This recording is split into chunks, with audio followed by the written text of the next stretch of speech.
So my name is Greg Ladue-Grove. My real name is Hoitwan Nukwam, given to me by my mother upon the graves of my ancestors, called the Old Ethel Cemetery now. It's where the Ladues are.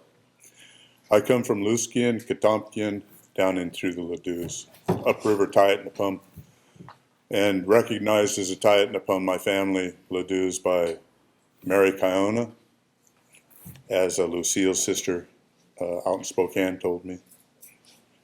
And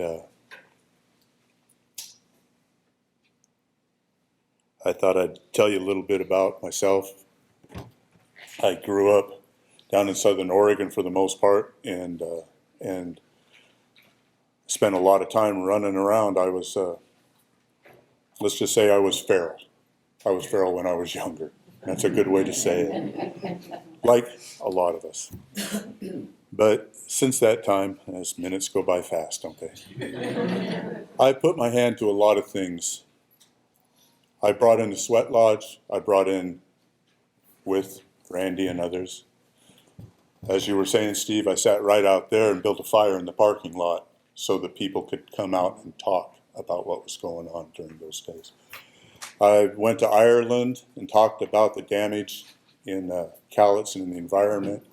I brought in the baby blankets. I brought in the elders' dinners, 3 of them, along with a team of other people. There were other people involved, not just myself. But I was the founder of many of those things. I didn't back up. I'm mission orientated. I was a Marine in 1975, and I intend to bring that same attitude and that same giving to the people if I'm elected on council. I wish to be a voice of the culture and the traditions, and I'd sure as heck like to see the salmon and the longhouse. Thank you for your time. Klahalia, my name is Greg Ladue-Grove, again.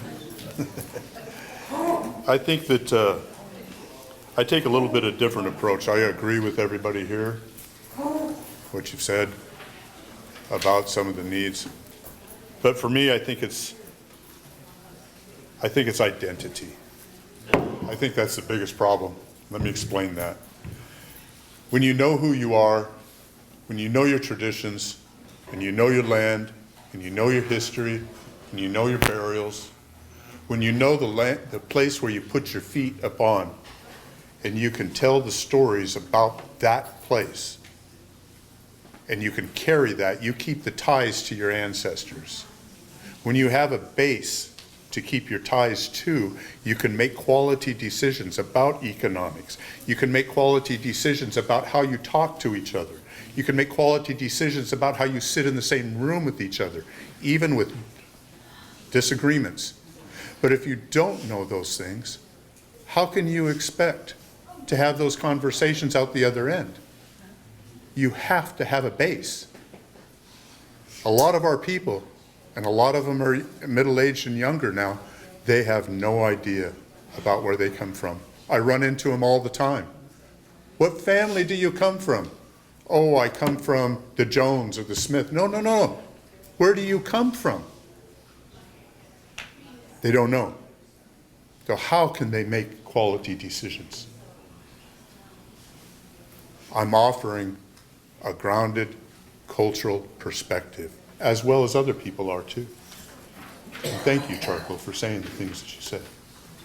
Thank you, Bill, and others. Without the base, you lost. That's the truth of it. That's my truth I'd like to share with you. Thank you. Hello, Klahalia again, Greg Ladue-Grove. I want to read you something, my closing statement.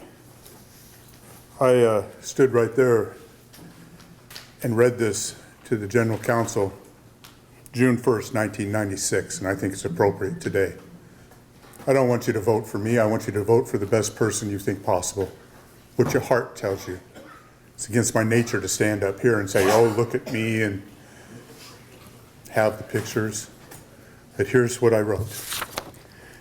Klahalia, greetings. There was a question of why. The answer is because. Because some have forgotten their place amongst native peoples, their place at ceremonies of fish, of spring, of loss, of gain.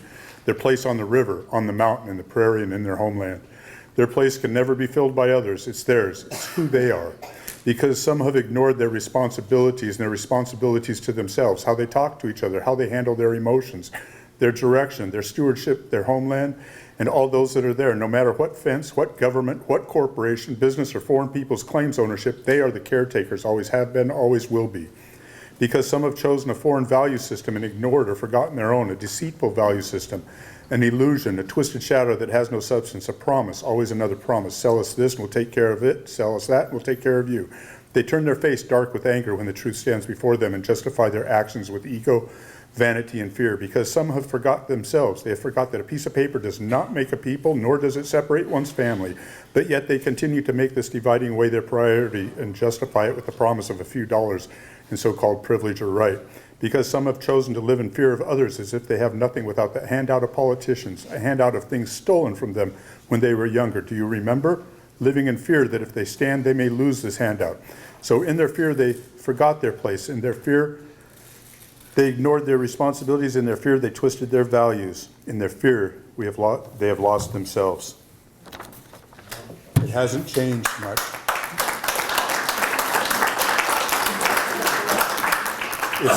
It's up to us, it's up to you. And I thank you all. Thank you all. And thank you all. Thank you all. Lahalia, Greg Ladue-Grove again. 3 to 5 years. The thing that comes to my mind right off the bat is balance.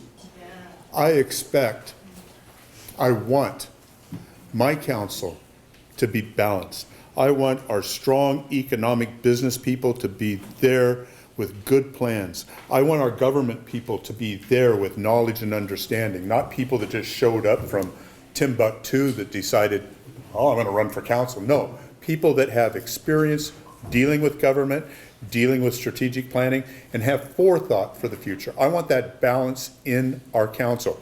I want a strong cultural balance, and that's where my dream is at. I dream that we don't stand in line for our fish. What the hell? Really? I dream that there's a day when we have discussions in a cedar house. In a cedar house. As Randy Cottonware said many times to me, some of the problems that we have will dissipate. Some of the misunderstandings will dissipate just from being amongst the cedar.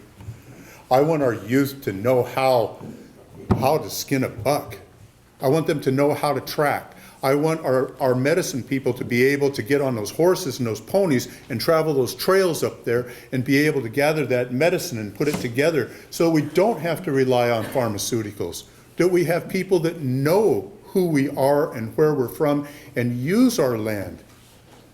I want to be able to go up to Randall or Packwood and camp with my people again and go pick berries.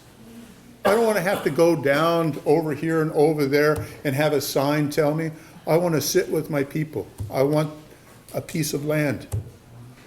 I want us to be whole in all places. That means balance. Thank you.